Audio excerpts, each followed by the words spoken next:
Hello and God bless you. May the Lord keep you. May the Lord watch over you.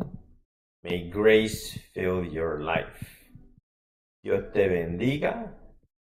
Dios te prospere. Que la gracia del Señor esté con usted.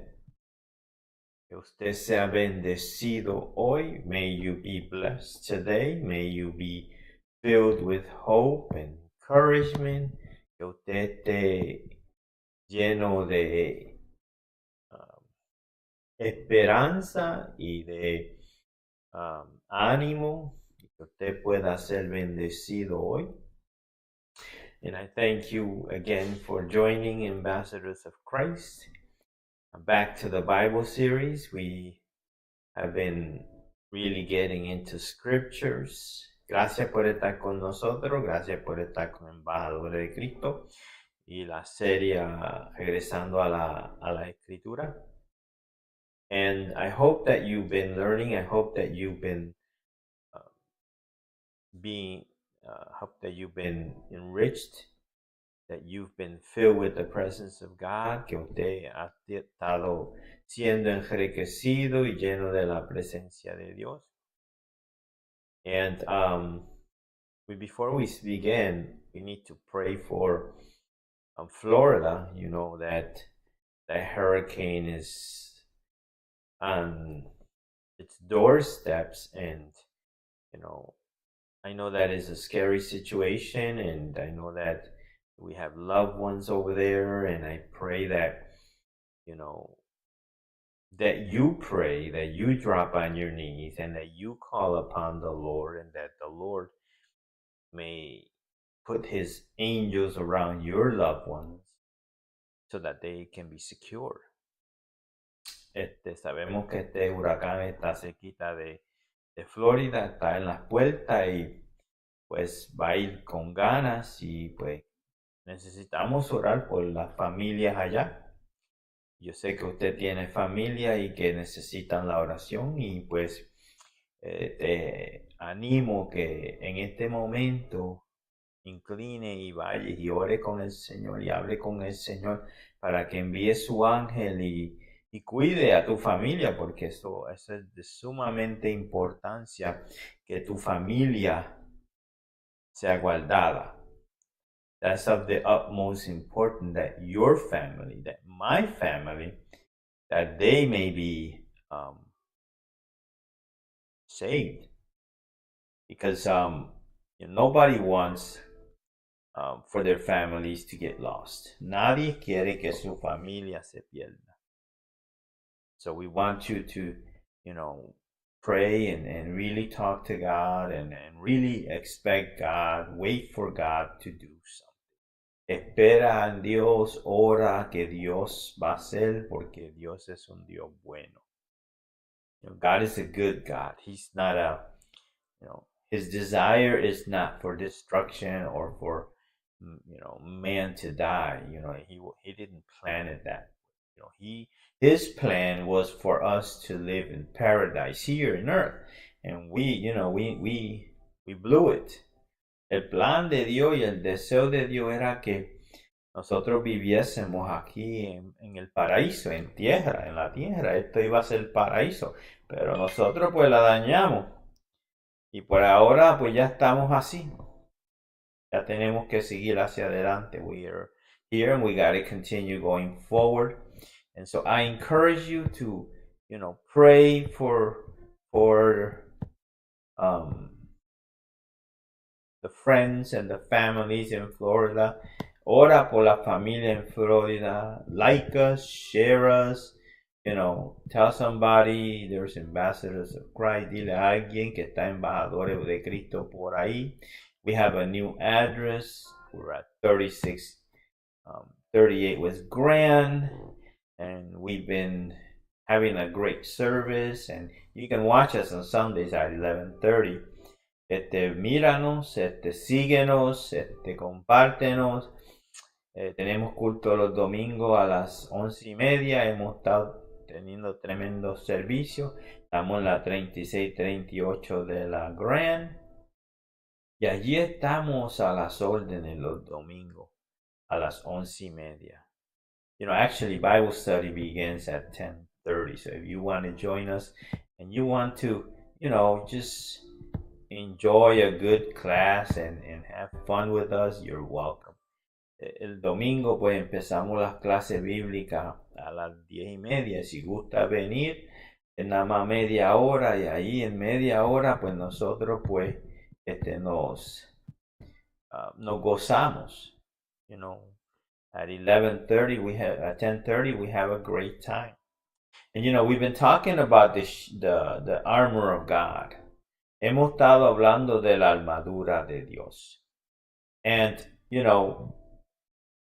we've been having some great discussions. Hemos tenido unas discusiones fenomenales.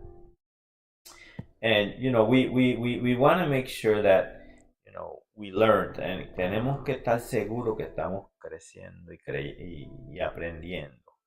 And so we found this text in Ephesians, because we've been studying Ephesians about the armor of God.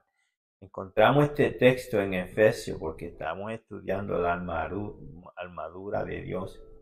And we're going to talk today about the shield of faith. Hoy vamos a hablar de el escudo de la fe. And we're going to be looking at Ephesians chapter 6 verse 16. Vamos a mirar a Efesios capítulo 6 verso 16. By the way, I like this image. It's a powerful image. And it just explains exactly what happens. Explica lo que exactamente pasa. Me gusta esta imagen que está aquí. And I hope that you like it too. But let's look at Ephesians chapter 6, verse 16. Mirar Efesios 6:16.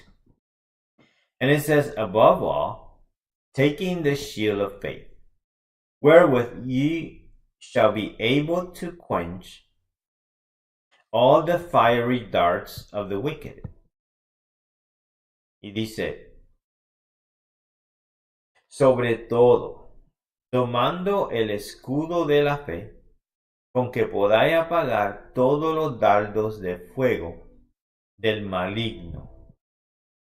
And this is a powerful verse. Because we know that we have this war. We know that, we're not just, here and just, everybody's to themselves. We know that we have an enemy. And we know that, he's shooting at us. He's trying to hit us with everything he's got because his time is short. Nosotros sabemos que tenemos un enemigo. Este enemigo nos está dando con todo lo que tiene, especialmente ahora que se le acerca el tiempo. Because, his time is just about done, We're looking at the end times. Estamos mirando los finales de los tiempos. And the end times is not just for us, it's for him, for our enemy. En los tiempos finales no es solamente para nosotros, sino es para él también, para el enemigo. El tiempo de él pues ya se le está acercando. And that's just, this is the reality that God already set his time, and he said, you know what, enough is enough, and this is the time I'm going to come, and you know what, everyone's going to get a taste of me. Dios dijo, pues ya se le acabó el tiempo, todo el mundo pues va a recibir un poquito de mí cuando yo venga por ahí. So the enemy, his time is just running short. El tiempo del enemigo se le está acabando. And last week, we talked about the feet being fitted with the gospel. La semana pasada hablamos de los calzados con el evangelio. And I personally liked that lesson a lot. Me gustó esa lección mucho porque me gusta el Evangelio. I liked it because I love the gospel. And you know, when it talks about us having our feet shod, you know, it deals with tying, it deals with bonding, it deals with, you know, putting your feet nice and snug so that you're ready for battle. Se trata de amarrar, de sujetar, de poner tus pies amarraditos, listo para la batalla. And, you know, it's important that we have our feet solid in the Bible. Es importante que tengamos nuestros pies sólidos en la palabra del Señor. And we said that, you know, there's a preparation that goes on, you know, so that we can be solid. You know, you just don't become solid just by going to church on Sundays and, you know, and then, you know, that's it. You know, you need to prepare. We need to prepare.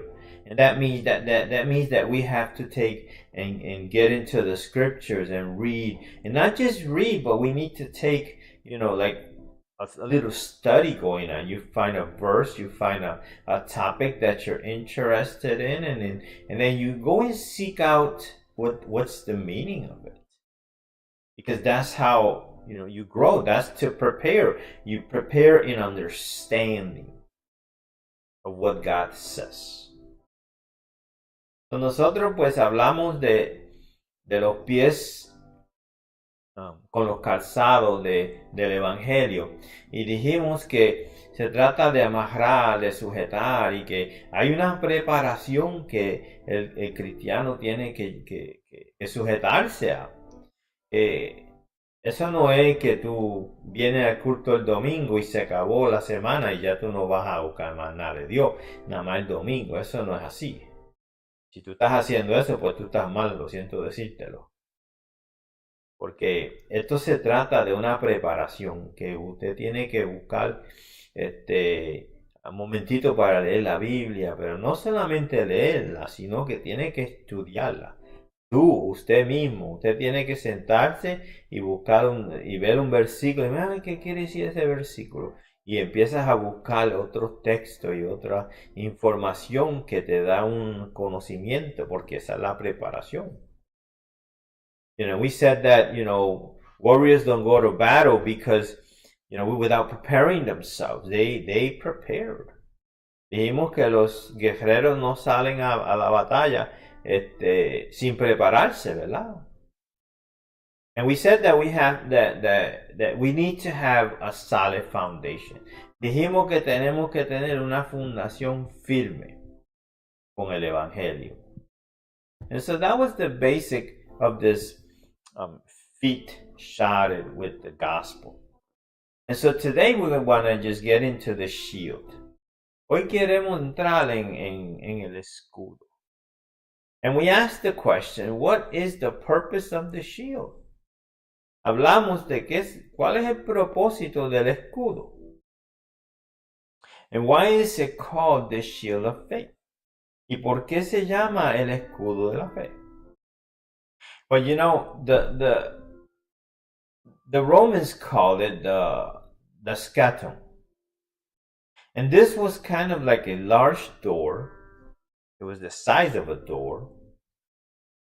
And it was made up with glue and other pieces that, you know, metal and wood that made it to be firm. That you know, the enemy would have a hard time piercing through it. So, el escudo se llama, los romanos lo llamaban scatum. Y este era de tamaño de una puerta. Y habían pequeños también, pero usualmente se usaba el grande. Especialmente cuando iban a guerra. Y estaba compuesto de pega y otros materiales, metales, cosas que cuando el enemigo venía con la lanza o con la espada no podía traspasar al guerrero. And then it was, it wasn't flat like a door. It took the shape kind of like a half moon, like a little curve. And so we asked, what was the purpose of that? Of being the curve, the shape? What's the purpose of it? Hablamos y preguntamos cuál es el propósito del escudo, ser redondo, un poco redondo. Because surely it had a purpose, seguro tenía un propósito. And so we came to some conclusion about the shield of faith. Llegamos a unas conclusiones con el escudo de la fe. And we said that this is a tool for battle. It wasn't just to protect. It wasn't just a defense weapon. It was a defense and offense. Dijimos que llegamos a la conclusión que este escudo no es de defensa nada más, sino que también es ofensa. Que protege, pero también ayuda a golpear al enemigo. It protected, but it also it was used as a weapon to hit the enemy. And when the soldier would fight and he would cover with the shield, he had the opportunity to whack the other enemy upside his head with the shield. El guerrero pues tomaba el escudo y se protegía, pero también cogía el escudo y le pegaba la cabeza al enemigo. And the reason it was kind of like in this oval shape, in this half moonlight shape, is because, when the enemy came, he didn't just strike straight on. He came and tried to strike to the sides. Cuando el enemigo venía no solamente a pegar directamente, sino que venía a ver si te podía meter el cuchillo por el lado. And so that's why it was kind of in that oval shape. Por eso era que estaba en esa forma de media luna, porque tenía una forma media luna que protegía completamente al guerrero. It protected the warrior. And so this is important for us to know, because this is the shield of faith that we're talking about. And so why is it called a shield of faith then? Well, it protects what you believe. First of all, this is a shield, it's in the armor of God. It's not just faith, because you can have faith. You can have faith in yourself. You can have faith in your parents. You can have faith in your job, in your boss. You can have faith in your car that's going to start. You can have faith in anything.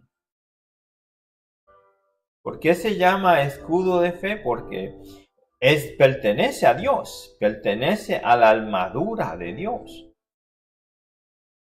Tú puedes tener fe en tu padre, tú puedes tener fe en ti, tú puedes tener fe en tu trabajo, en tu vehículo, puedes tener fe en muchas cosas, pero esto pertenece a la armadura de Dios.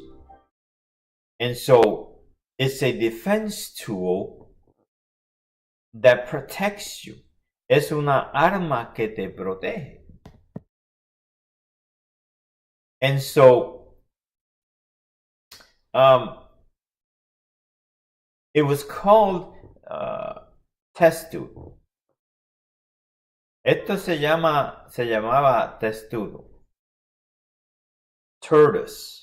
Tortuga.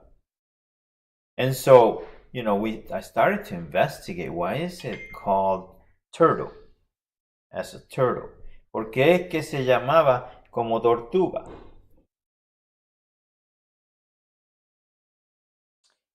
And we're going to share that in just a little bit, because it's important that you when you put on the armor of God, you got to make sure that you're putting everything on. Cuando te pones la armadura de Dios, tienes que asegurar que te la estás poniendo completa, que no es solamente una parte, sino que es la armadura completa. And so we said that the reason that it is like a turtle is because the Romans used to line up in turtle style. They form like a turtle, like a shape. And so all of their, shields, because they were on half moon style, the oval shape, the half oval shape. So each one were protecting each other. So my shield will protect the persons to the right and to the left of me. Your shield would protect the persons to the left and to the right of you, and so forth. And everybody was being protected with the shield. So con este escudo, se protegían. Se protegían uno a los otros. Cada uno de ellos se protegía. Yo protegía al que está a la derecha y la izquierda. El otro protegía al que está a la derecha y la izquierda. Y cada uno se protegía con este escudo. And so we asked the question, well, how does this relate to the believer? Well, it deals with the church. When you go to church, there's this protection that you're supposed to receive. Your faith is supposed to be protected. Your life, your relationship with God has to be protected. When you go to church on Sunday, you got to make sure that you before you leave your house, you read a text, you read a verse, and you say, I wonder, if you're going to let me share this with someone so I can help them. And so when you come and you come ready to speak something positive, you come ready to edify someone, well, guess what? That person's faith is being shielded. Cuando tú vienes al culto o al domingo, o cuando tengas servicio, antes de salir de tu casa, búscate un texto, un versículo y prepárate. Y por si acaso yo me encuentro con alguien que necesita un poquito de edificación, pues yo le voy a dar esto. Y ¿sabes lo que pasa? Que esa persona, la fe de esa persona va a ser, va a estar bajo el escudo tuyo y tú le vas a poder proteger. Because that's what really church is about. Church is about, yes, worshiping God and hearing the gospel and enjoying a good time with the Lord and singing and praising God. But it deals also with the church as a body, helping each other, protecting each other. Sí, en la iglesia se trata de venir y escuchar la palabra del Señor y adorar al Señor y cantar unos cánticos. Eso sí, eso es bueno, pero también se trata de nosotros proteger nuestra fe uno con los otros, de buscar la forma de edificarnos en la santísima fe. We have to build each other at our most holy faith. Protect each other's faith. If you go to a church and they're putting you down and they're just tribulating you and they're causing havoc in your life, you know what? Then I suggest you start praying and start looking. Si tú estás yendo a una iglesia donde te critican y lo que hay son problemas y lo que hay son dificultades, pues mira, yo te voy a sugerir que usted pues, empiece a orar y empiece a buscar. Porque el propósito de la iglesia es para edificarnos uno a los otros, no criticarnos, no tirarnos, no estar encima en contra uno con los otros. The purpose of us gathering in church is not to be at each other's throats. You know, we have to be edifying each other. And so this shield of faith, this armament, it prompts us to believe God, to believe in God, to trust God, because it belongs to Him.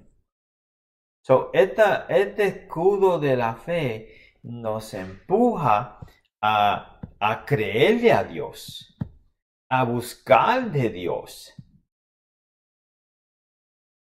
It doesn't condemn you. It doesn't, bring negativity to your life. No te condena, no trae ninguna cosa negativa a tu vida. Look at what Romans says. Romans chapter 8, verse 1. There is therefore now no condemnation to them which are in Christ Jesus, who walk not after the flesh, but after the Spirit. Ahora pues, ninguna condenación hay para los que están en Cristo Jesús, los que no andan conforme a la carne, mas conforme al Espíritu. This is what happens when you go to church. Some people don't like to go to church. Some people don't want to go to church. But, if we saw church as a place of refuge, a place of encouragement, a place where people will watch out for my faith, I think more people would want to go to that type of church. Si nosotros miráramos la iglesia como un lugar de refugio, un lugar de edificación, un lugar que vela por tu fe, por mi fe, yo creo que habría más personas yendo a la iglesia. But we all built a real negative report on the church. Hemos edificado un reporte negativo de la iglesia. Hemos causado que la gente no quiera venir a la iglesia. Hay gente que dice, ¿para qué yo voy a la iglesia? Si esa gente lo que van a chismear allá y a señalar y a criticar. Some people say, why am I going to church? If people there, they criticize, they judge, and they do all sort of things. And they have a right. But we at Ambassadors of Christ, we're pushing to change that. We are seeking to build someone up, to edify somebody up, to make sure that your faith is shielded, that what you believe in God is true. Nosotros en Embajadores de Cristo queremos ponerle un escudo a tu fe, asegurar que tu fe está segura. So then we ask the question. This is a really common question, probably a question that, if you ask, well, what is faith? And then that's what we ask. What is faith? Preguntamos, pues, ¿qué es fe? Una pregunta común que todo el mundo debe saber lo que es fe. Right? Because everybody has it. Todo el mundo dice que lo tiene. So, we must know what faith is. Nosotros pues debemos saber lo que la fe es.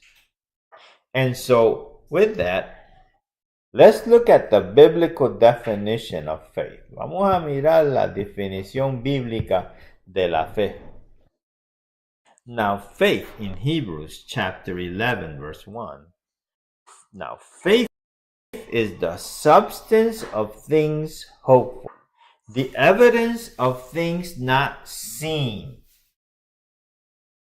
We're going to come back to that. Let me read it in Spanish. Es pues la fe la sustancia de las cosas que se esperan, la demostración de las cosas que no se ven. Now let's define this.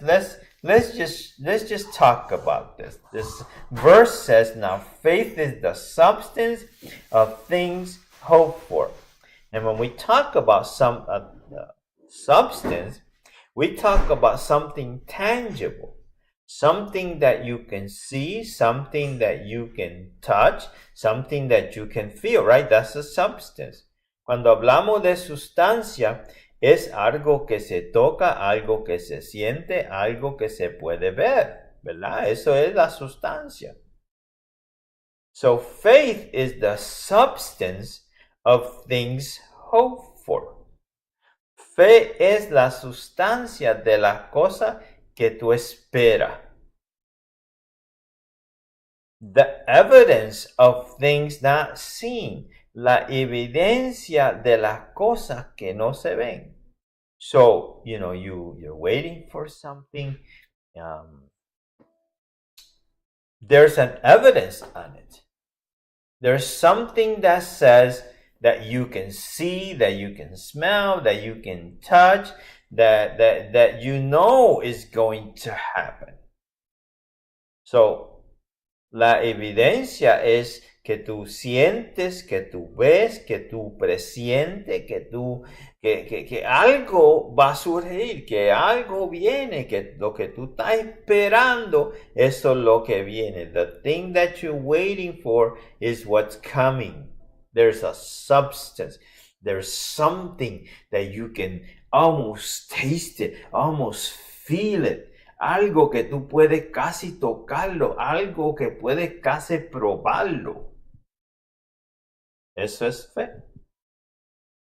That's the definition of faith. Esa es la definición de fe. And so how does it work in the armor? ¿Cómo es que trabaja en la armadura? It works in, like I said earlier, it's an offense and defense tool. Es en una ofensa, trabaja en ofensa y en defensa. And I have two verses that I want to share. Tengo dos versículos que quiero compartir. In Romans chapter 5, Romanos capítulo 5, Paul says this. And not only so, but we glory in tribulations also, knowing that tribulations work patience. Patience, experience. And experience, hope. And hope maketh not ashamed, because the love of God is shed abroad in our hearts by the Holy Ghost, which is given unto us. Dice, y no solo esto, mas aún nos gloriamos en las tribulaciones, sabiendo que la tribulación produce paciencia, la paciencia prueba, y la prueba esperanza, y la esperanza no avergüenza, porque el amor de Dios está derramado en nuestros corazones por el Espíritu Santo que nos ha dado. And so if we notice there, Paul speaks that, hope doesn't put to shame. And hope is a result of faith. So, Pablo aquí habla de que la esperanza no avergüenza. La esperanza es una parte de la fe. Cuando tú crees en algo y vas a esperar en eso, pues no vas a quedar en vergüenza. O sea, cuando tú esperas en Dios, lo que tú esperas, eso va a venir. Porque Dios lo va a asegurar. What you wait in God, He's gonna fulfill it. He's gonna make sure that you get what you're waiting for Him. And so, because it doesn't cause shame, he can even always tell you, no, I'm not giving it to you. But you know what? Él quizá pues no te diga, pues yo no te lo voy a dar, pero sí te va a responder.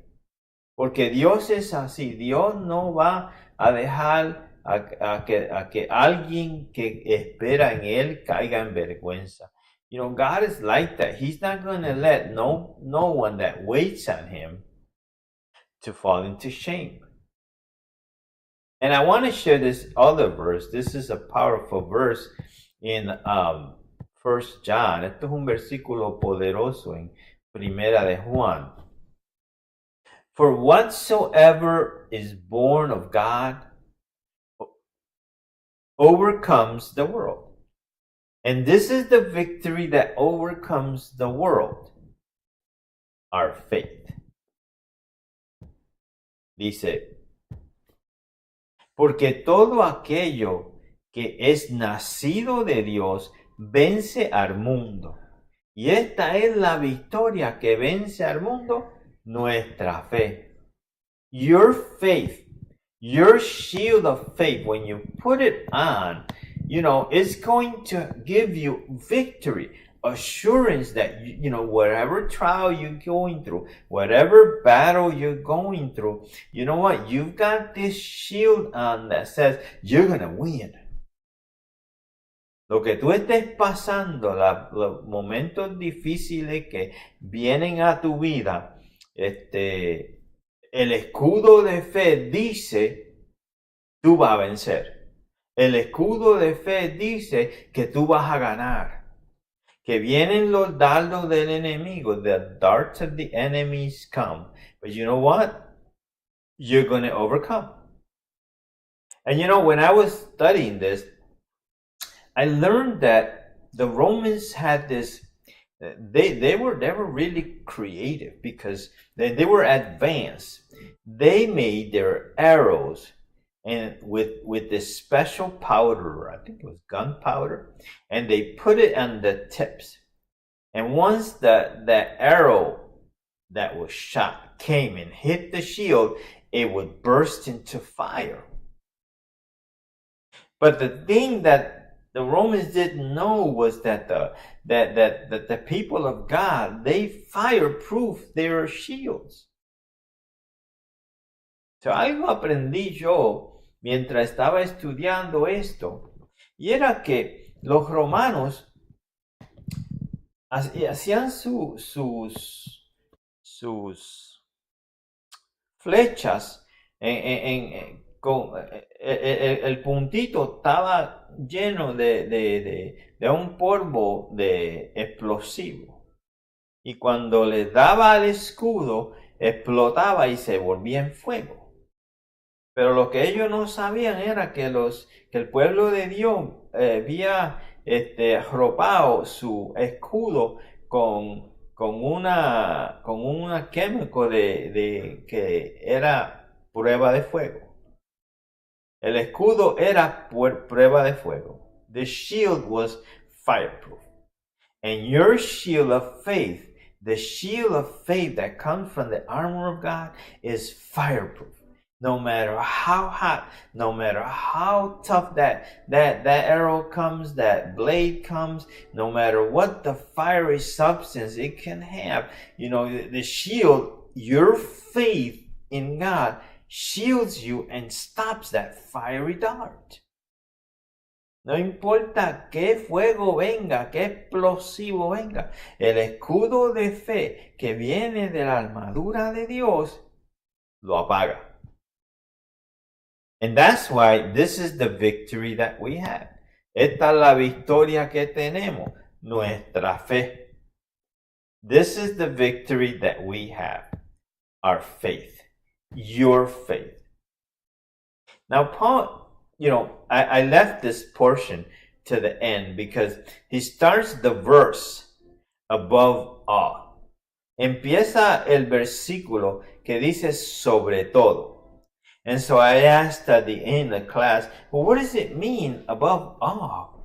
¿Qué quiere decir sobre todo? Al final del servicio de la clase lo pregunté. Could that be that the armor, the shield of faith is more important than the rest? ¿Podrá ser que el escudo de la fe sea más importante que los demás? No. They're all equally important. But the primary defense tool against fiery darts is the shield of faith. So, el útil primario para apagar los dardos del enemigo es el escudo de la fe. Fíjate eso. And so, you got to make sure that if you're gonna stand, because the scripture says that at the end you need to stand. La escritura dice que al final tiene que estar firme. If you're going to stand, then you got to make sure that you got something that's going to help you stand. And the shield of faith is that tool, is that weapon that will help you stand, that will make you stand. Si al final del día dice la escritura que estar firme, y para estar firme tienes que tener ese escudo de la fe puesto. Well, we're ambassadors of Christ. We thank you for watching today. We thank you for being a part of us. Gracias por estar con nosotros. Gústanos, like us, share us. Take it. Put a little like on there. Put a little heart in there. Like us. Gústanos, visítanos. Sunday mornings at 10:30. We want to bless you. We want you to come and be a part of us. Queremos que tú seas parte de nosotros. Pray for Florida. Ora por Florida.